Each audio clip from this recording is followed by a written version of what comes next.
2026 അങ്ങനെ കാത്തിരുന്ന ആ പുതുവത്സരം എത്തിക്കഴിഞ്ഞു. 3:30 കിരിബാത്തി ദ്വീപിലെത്തിയ നമ്മുടെ പുതിയ വർഷം ഇതാ നമുക്ക് മുന്നിലും എത്തിക്കഴിഞ്ഞു. പ്രതീക്ഷകളോടെ, ഏറെ ശുഭപ്രതീക്ഷകളോടെ നമുക്ക് 2026 വരവേൽക്കാം. ഒരു കേക്ക് മുറിച്ചായാലോ ആഘോഷം. ലോകം മുഴുവൻ ഈ പുതുവത്സരത്തെ വളരെ സന്തോഷത്തോടെ സ്വീകരിക്കുമ്പോൾ നമുക്കും അല്പം മധുരം കഴിച്ചുകൊണ്ടാവാം. അതിന് ഈ 2025 ഒരു പക്ഷേ സ്റ്റാർ ആക്കി മാറ്റിയ ഒരാളുടെ പ്രസൻസ് കൂടി നമ്മളോടൊപ്പം ന്യൂസ് 18 ഉണ്ടത് എന്നതാണ് ഏറ്റവും സന്തോഷം. മലയാളികളുടെ മുഴുവൻ ഹൃദയം കവർന്ന ഒരു ബിഗ് ബോസ് താരം Aneesh. Welcome Aneesh, happy new year. അപ്പോൾ ശ്രീജ ചേച്ചിക്കും ഹാപ്പി ന്യൂ ഇയർ. അതുപോലെ തന്നെ ന്യൂസ് 18 കേരളത്തിന്റെ എല്ലാ മെമ്പേഴ്സിനും ഇതിന്റെ പിന്നിൽ പ്രവർത്തിക്കുന്ന എല്ലാവർക്കും ഹാപ്പി ന്യൂ ഇയർ, പുതുവത്സരാശംസകൾ.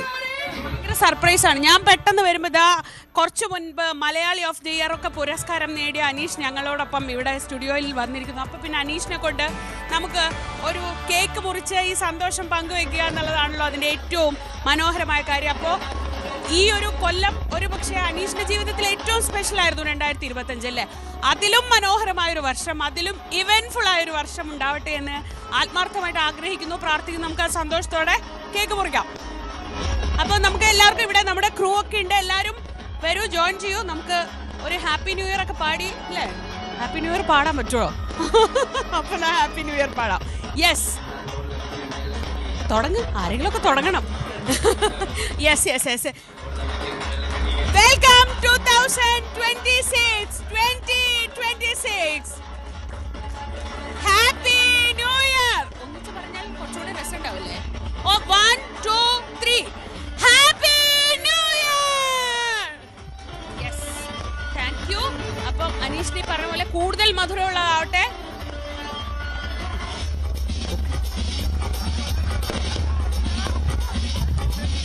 കുറച്ചു മുന്നേ അജയ് ഇവിടെ, അജയ് പറയായിരുന്നു എന്തൊക്കെയാണ് ഈ 2025 സംഭവിച്ചതെന്ന്. അജയ് അങ്ങനെ ലിസ്റ്റ് ചെയ്ത് പറഞ്ഞപ്പോഴാണ് ഇത്രയേറെ ഇവന്റ്ഫുൾ ആയ ഒരു വർഷമാണ് കടന്നുപോയത്. അത് ലോക രാഷ്ട്രീയത്തിലാവട്ടെ, നമ്മുടെ രാഷ്ട്രീയത്തിലാവട്ടെ, നമ്മുടെയൊക്കെ സാധാരണ ജീവിതത്തിലാവട്ടെ. അങ്ങനെ ആലോചിച്ച് നോക്കിയാൽ ഓരോ ദിവസവും വലിയ വലിയ വാർത്തകളുടെ ഒരു വർഷമായിരുന്നു കടന്നുപോയത്. അതിലൊന്നായിരുന്നു അനീഷ് എന്ന കോമണർ അല്ലേ. അനീഷ് എന്ന കോമണർ സ്റ്റാറായി മാറിയ വർഷം. അങ്ങനെ എത്ര സ്റ്റാറുകളെ നമ്മൾ കണ്ടു. അജയ്, ഒരു വാർത്തയുടെ ആംഗിളിൽ നിന്ന് നോക്കുമ്പോൾ 2025 എത്രത്തോളം ഇവന്റ്ഫുൾ ആയിരുന്നു? എന്താ ഇപ്പോൾ ഞാൻ നേരത്തെ പറഞ്ഞ ഈ സംഭവ വികാസങ്ങൾ പോലെ തന്നെ 2025 ഒരു തുടക്കം തന്നെ ഇപ്പോൾ നമ്മുടെ കുംഭമേളയാണെങ്കിലും ട്രംപിൻ്റെ മടങ്ങിവരവാണെങ്കിലും നമ്മൾ ഏറ്റവും കൂടുതൽ ഇങ്ങനെ TV ചാനലുകൾ ഇങ്ങനെ നോക്കിയിരുന്ന, ഇങ്ങനെ കാണാൻ വേണ്ടി ഇങ്ങനെ കാത്തിരുന്ന സാധാരണ പ്രേക്ഷകരെ വരെ ഇപ്പോൾ എനിക്ക് തോന്നുന്നു എൻ്റെ ഓർമ്മയിൽ സാധാരണ പ്രേക്ഷകർ ഏറ്റവും കൂടുതൽ TVയുടെ മുമ്പ് വരുന്നത് പ്രളയകാലത്താണ്, ഇപ്പോൾ അല്ലെങ്കിൽ ഈ കോവിഡ് കാലത്താണ്. അതിനുശേഷം സാധാരണ പ്രേക്ഷകർ TVയുടെ മുമ്പേ വാർത്താ ചാനലുകൾ കണ്ടുകൊണ്ടിരുന്ന, അവരെ വാർത്തകളിലേക്ക് അടുപ്പിച്ച ഒരു വർഷം കൂടിയാണ്. ഇപ്പോൾ ഏറ്റവും വലിയ, ഇപ്പോൾ അനീഷ് എന്ന സ്റ്റാർ തന്നെയാണ് ഇപ്പോൾ ഏറ്റവും കൂടുതൽ. എന്നാലും ഇപ്പോൾ ഈ വർഷം എൻ്റെ ഓർമ്മയിൽ ഏറ്റവും സ്റ്റാറായിട്ട് നിൽക്കുന്നത് നമ്മുടെ ആക്ഷൻ ഫോർ ദൗത്യം, അതുപോലെ തന്നെ നമ്മുടെ ശുഭാംശു ശുക്ല, അദ്ദേഹം തന്നെയാണ്. അദ്ദേഹമാണ് ഈ വർഷത്തെ എൻ്റെ മനസ്സിലുള്ള ഒരു സ്റ്റാർ ഓഫ് ദി ഇയർ എന്ന് പറയുന്നത്. പിന്നെ ആലോചിച്ച സുനിത വില്യംസ് ആയിരിക്കും. അവർക്കൊന്നും പറ്റാതെ തിരിച്ചെത്തണേ എന്ന് പ്രാർത്ഥിച്ച കോടിക്കണക്കിന് ആളുകളിൽ ഒരാളായിരിക്കും നമ്മളല്ലേ. അത് പ്രാർത്ഥനയാണോ വേണ്ടത്, അവിടെ സയൻസ് ആണോ ജയിക്കാന്നൊന്നും അറിയില്ല. പക്ഷെ നമ്മുടെ ഒരു പ്രാർത്ഥന കൊണ്ട് അവർക്കൊന്നും പറ്റിയില്ലെങ്കിൽ അത് വേണ്ട എന്ന് നമ്മൾ സയൻസിനെയും വിശ്വാസത്തിനെയും ഒക്കെ നടുക്ക് നിർത്തിയ ഒരു കൊല്ലായിരുന്നു അനീഷിന്റെ വർഷം. പറയേണ്ട കാര്യമില്ല. പക്ഷെ എന്നാലും 2025 തുടങ്ങുമ്പോൾ 2026 ഇങ്ങനെയാവും തുടങ്ങുക എന്ന് അനീഷ് സ്വപ്നത്തിൽ എവിടെയെങ്കിലും വിചാരിച്ചു? ഒരിക്കലും വിചാരിച്ചിട്ടില്ല. ബിഗ് ബോസിൽ വരണമെന്ന് ഒരുപാട് ആഗ്രഹിച്ചിരുന്നു. പക്ഷേ ലൈഫ് ബിഗ് ബോസിന് ശേഷം ഇങ്ങനെയൊക്കെ മാറിപ്പോകുമെന്ന് ഒരിക്കലും വിചാരിച്ചിട്ടില്ല. അതുകൊണ്ട് തന്നെ ഈ 2026 എനിക്ക് കുറച്ചും കൂടെ കുറച്ചും കൂടെ കൂടുതൽ ആക്കണം എന്നുണ്ട്. അതുകൊണ്ട് ഇപ്പോൾ ബിഗ് ബോസിൽ നിന്ന് എനിക്കൊരു ഹൈപ്പ് കിട്ടിയിട്ടുണ്ട്. അത് നിലനിർത്തുക എന്നൊരു ഭാരിച്ച ഉത്തരവാദിത്വം തന്നെയാണ് എനിക്കുള്ളത്. അപ്പോൾ അതിലാണ് എൻ്റെ ഇനിയുള്ള ഒരു ഫോക്കസ്. ഒരു സ്റ്റാർഡം എന്നൊക്കെ പറയുന്നത് സാധാരണ ആളുകൾക്ക് 2-3 തരത്തിൽ വരാം. ഒന്ന് കാത്തിരുന്ന് വരാം, ചിലർക്ക് അതിനുവേണ്ടി പ്രയത്നിച്ചിട്ട് വരാം. പക്ഷേ നമ്മൾ ഉറക്കത്തിൽ നിന്ന് എണീക്കുമ്പോൾ yes you are A star, you are A super star എന്നൊക്കെ പറയുന്ന പോലെ 100 ദിവസത്തെ വലിയൊരു പോരാട്ടം ഉണ്ടെങ്കിൽ പോലും അനീഷിനെ പോലൊരു കോടന്നൂരുകാരൻ, ഒരു സാധാരണ മനുഷ്യൻ ഈ സ്റ്റാർഡം, ഇപ്പോൾ കിട്ടുന്ന സ്റ്റാർഡം ഞാനിങ്ങനെ കാണുന്നുണ്ട്. അനീഷ് ഓരോയിടത്ത് പരിപാടിക്ക് പോകുന്നു, ഗസ്റ്റായി പോകുന്നു. എല്ലാ ദിവസവും അനീഷ് എവിടെയെങ്കിലുമൊക്കെ അതിഥിയാണ് അല്ലേ. ആ മാറിയ ലൈഫ് എങ്ങനെയുണ്ട്?